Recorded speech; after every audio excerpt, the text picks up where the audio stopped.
2 spots back from suggested manufacturer.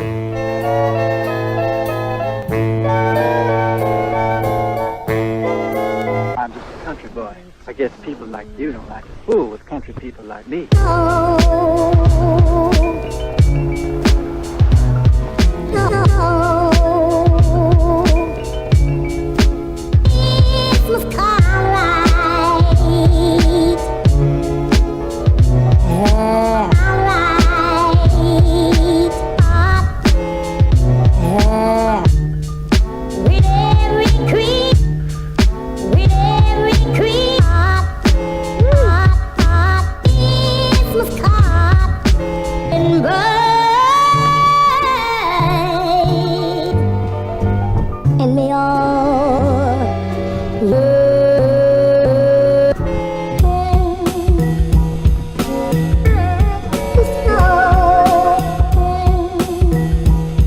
Man, I'm working so much less to like enjoy these skis.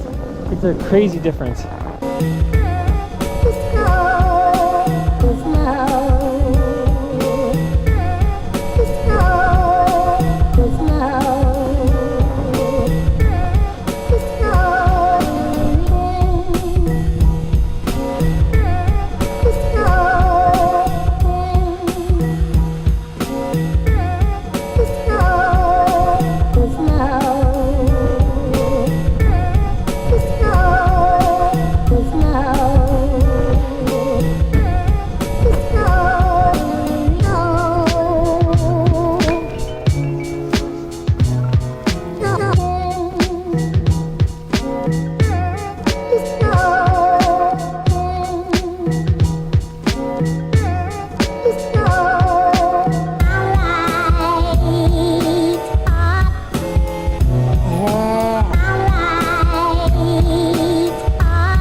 Of the earth. Alright, welcome. If you're new to the channel, my name's Elliott and you're watching Rickety Ski Reviews. Today, we're going to be talking about peak skis. Now, you may be sick of hearing about peak skis. You may have said, Elliott, you've made 3-4 videos about these skis. And that's true. I made a bunch of reviews. I got these out. Bode Miller kind of took on my challenge and sent me these skis. Unlike other ski companies, he let me hang on to these skis so I could experiment with them a little bit more, and I'm here with my results. Now, I don't typically do this. Once I put out a ski review, that's it. Once a ski company sends me the skis mounted, that's kind of it. But because Peak was so great to work with, and because they were willing to let me keep these skis, when I had downtime or when I didn't have a new ski review, I had some downtime to experiment on these. So I'm going to be talking about the Peak skis again, but this time I've got a whole new perspective on them and I'm going to be rescoring them. So if you watched my original review, this is an update. This is my new score and my new perspective on them. And I have a lot of new things to say about these skis. So in my first review of these skis, I was re-watching it, and a couple of things that struck me was a lot of my criticism of these skis is partially based off of Bode Miller's promises as far as the carving ski goes, and I felt like with their true mount point, some of those things didn't come true. Then when I put up my review, Bode Miller left several comments saying, oh, you're not skiing it in the right spot, you need to mount it forward so you can really feel that keyhole technology. And so since Bode said that, I have been experimenting with these skis, finding their sweet spot, finding the different positions, and even in my original review, I took Bode's advice and I mounted them 2 clicks forward. So I played with that and played with that and played with that in the hunt for what I call the key spot. I'm sure Peak won't like that name, but that's just what I'm calling it for today. I'm trying to find the key spot. I'm trying to find that sweet spot where you feel the keyhole technology. You can slide it back, you can slide it forward, whatever is gonna get that ski to perform the way that Bode was saying. And to be honest, Bode's recommendation didn't work for me. Now that doesn't mean it wouldn't work for somebody else, but for me in particular with my height and weight, it just didn't quite do anything. It took the things I didn't like about the ski and made them more exaggerated. It made the tips grab more. It made the tail kind of drag in a worse way. Could be a ski style thing, you know, I grew up skiing in Northeast Vermont and now I ski out west. And I snowboarded, so that probably, you know, is a weird stew of my ski style. But it didn't quite work. So I said, you know what, Elliott, just for the sake of scientific research, we're gonna try every single binding combination we can until we find that key spot. And when we find it, we're gonna go even further just to make sure it doesn't get better. So the first part is I'll say that Bode's recommendation of going forward didn't help, like I said, but what did help is I actually put the bindings back. So on a slushy powder day, I set these at just true, just to kind of set and get a feeling for the skis again. And I found a lot of the same stuff. Tails were dragging, tips got caught up in the powder a little bit more, especially the warmer, wetter powder. It was very easy to be too far forward and just have the tips grab you. Then I went -1. I had already tested the forward and those didn't work for me, so I said, well, let's try setting them back. -1 felt very good. I would almost recommend -1, especially if you're a bigger, taller person. It was pretty good. -2 though. -2 was where it was at. Now, I also did some more research on Bode's company. I went onto their website and read a little bit more about keyhole technology just so I would know what I was looking for. And what they said about their keyhole technology is that it basically should feel like you have good stability carving with a low weight swing weight. It basically allows the ski to flex in a way that you can kind of pivot your turns quickly, which is a little bit different than how some of the videos had described it. So I said, okay, let's try to be open-minded and see, just playing with it, if we can find that. And -2 or -2, right? If you think about it like 2 clicks backwards on these little markers, that was where I finally felt it. I could kind of pivot on my turns if I leaned back. I could use this really aggressively splayed out tail and really sit on the back of the ski. This made it a whole new ski. I am gonna be re-rating these because the experience being 2 clicks back was phenomenal. I can't believe I skied on them base. This made a world of difference. And so I felt just from skiing on them and playing with them, and because Peak let me keep these, I could really experiment with them more. I felt like I needed to re-review these because this ski deserves a whole different score when you're 2 clicks back. Now I also tried 3 clicks back, and I will say it was like Icarus flying too close to the sun. You just couldn't quite steer them. They became a little cumbersome at 3 clicks back. Your mileage may vary, but I will say what I found to be like the perfect key spot was the -2. I would say that I rated originally the base at 7 out of 10. I'd rate -1 probably like a 7.5, but at -2, that's where you kind of hit that keyhole and you can kind of be on the tail and then turn them around on a dime in the trees and then also float through the powder, float through like the heavy sticky snow. It was absolutely amazing. -2, at least for me, I actually felt what the keyhole was supposed to be doing and the way that it was described on the website. It basically allows you to float and charge through things while also allowing you to make quick pivot turns off trail.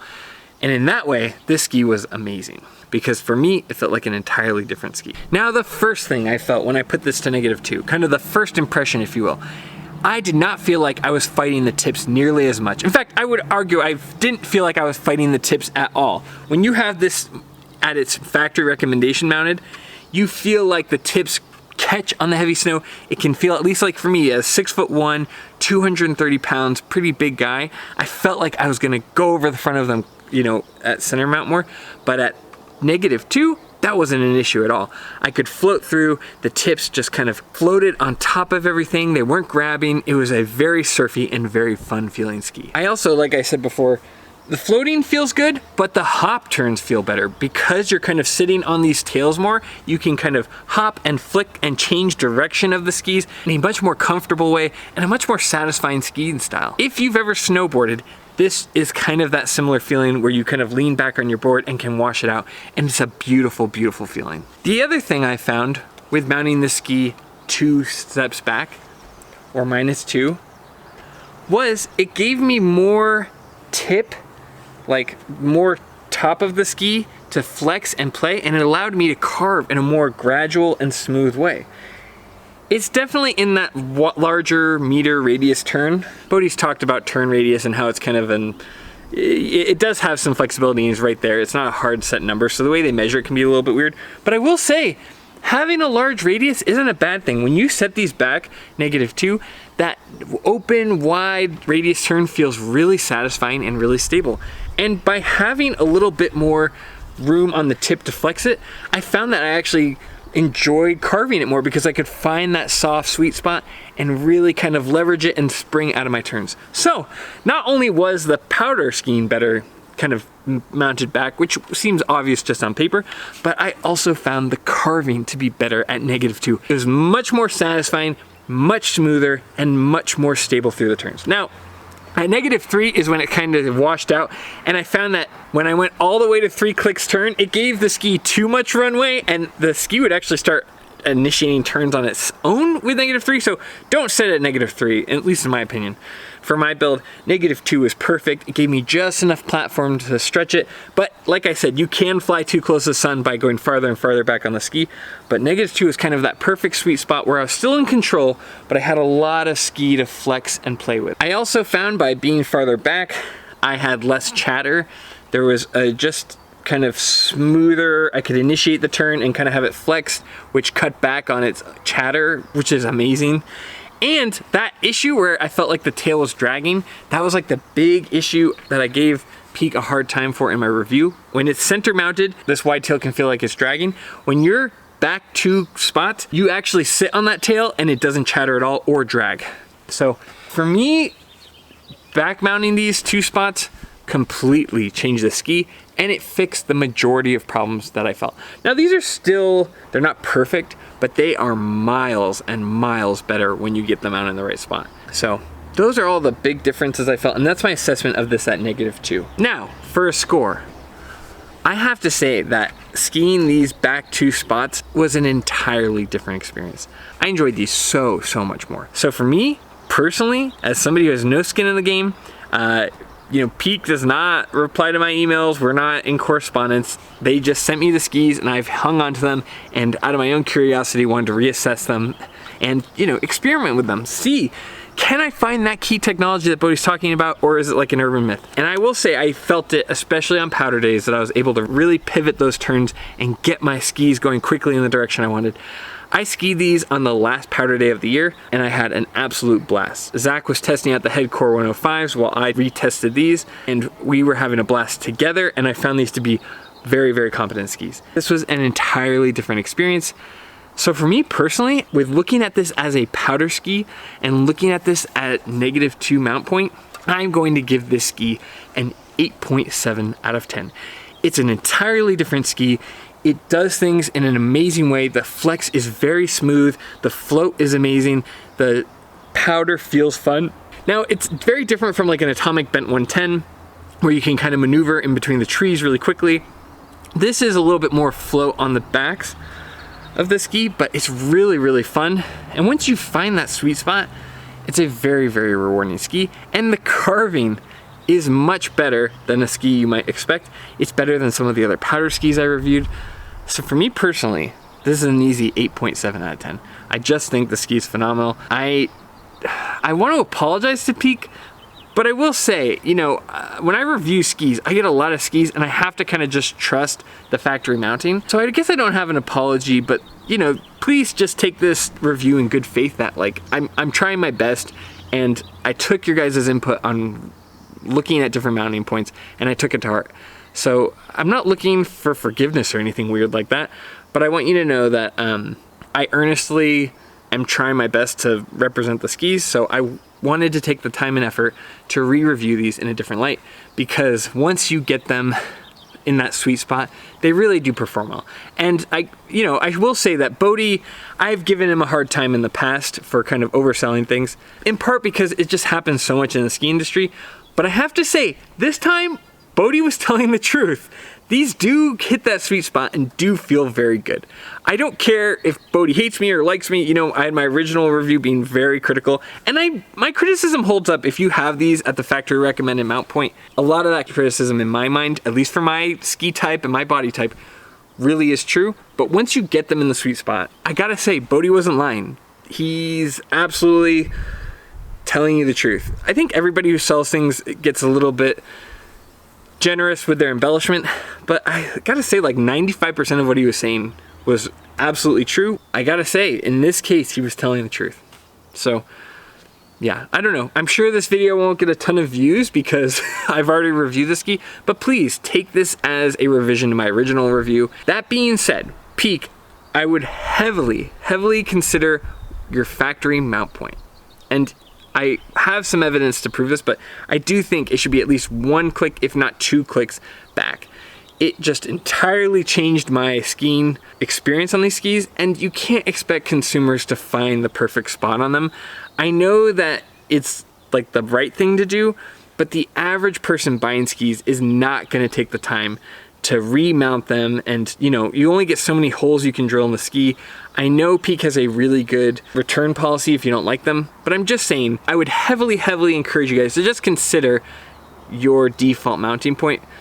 You know, get other people trying it, maybe get some more feedback, but the -2 mount point for me made this an entirely different ski. So, as always, I just want to give you guys my honest perspective on a ski, and when it changes, I want to let you know about that too. Oh, to further my point about where the mount point is, check this out. Slightly variant, but pretty similar. Let's look at the mounting points on all of them. So here we have Salomon QST 106, the Head Core 105, and the Peak 104. Look, these all line up almost the same, and these Peak skis are mounted 2 clicks back. So when you get it 2 clicks back, it lines up with the factory recommended mounting point for the QST 106 and the Head Core 105. But check that out. So that isn't meant as a dig at any of these companies. I'm just pointing out that when you put the Peak skis 2 clicks back from factory recommended, it actually lines up with 2 other ski companies' factory recommendations. So, you know, that's kind of an aside, but just something I noticed when I had them in my office, you know, kind of lined up together. I noticed that they lined up perfectly when I had the Peaks 2 clicks back. For whatever that's worth, just kind of an interesting observation I had. So now what am I gonna do with these Peak skis? Peak has been generous enough to let me keep them. So what am I gonna do? I think I'm actually gonna give them to Zach. Zach has been a huge part of this channel. So I'm gonna give him these skis, and I like them a lot now too. With an 8.6, I think they're fantastic. I'm kind of sad to see them go. And with this new score, I'm actually gonna give these my Indie Brand Award. This is my powder ski of the year for small independent skis. I'm gonna have a program later about this, but I will give this my Ski of the Year award for small independent powder skis. Now, it's not the absolute best powder ski, but gosh, it does some things better than other skis. That pivot point is amazing. The float, if you like to sit on the tails, is really fun. And I think if you're somebody who wants a carving powder ski, this may be one of the best, if not the best ski out there. So this is my Indie Powder Ski of the Year. So thank you, Peak Skis, for letting us keep these. I'm sure you will see these again on Zach's feet when we do powder skiing together. Like I've always said, there are not many companies that are that confident in their ski that they're willing to let someone like me experiment on them and be critical of them. And now that I tested on them, I gotta say, this is a whole new ski, and I would highly recommend this. And I know I don't make money, like there's no affiliate code for Peak and me, but I did see that they have a bunch of sales. Like I think they have buy one, get one free, or you can get a pair of skis for $500. I'll put a picture down below so you can kind of see whatever sale is going on at the time. But now that I've remounted these and enjoyed them, I think I can heavily recommend them, especially if you're looking for a powder ski that can really charge and have a nice smooth flex. And like I said before, these are gonna go to Zach. Zach, thank you so much for helping out the channel. Even when I only had 30 subscribers and we were driving up to Mount Hood in your Subaru, I really appreciate you helping me out. I hope these skis serve you well, and Peak is very lucky that they will have footage of you skiing on these because you absolutely shred. So I'm gonna go give these skis to Zach now. But thank you to you for watching these videos. I really appreciate it. I know you guys take time out of your day to watch my videos, and that means a ton to me. I would not be here reviewing skis without you, and that is never lost on me. So thank you for being here.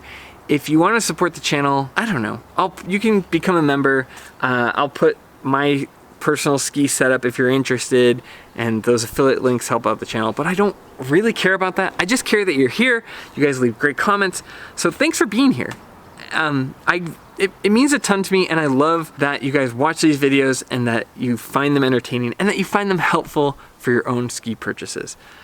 And as always, I'll see you in the next one. See ya.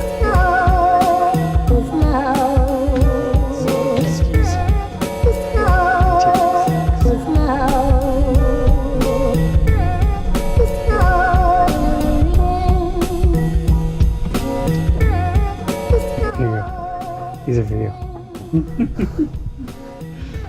That's all. Yeah, I know. Sweet, thanks. Yeah, thanks for the help.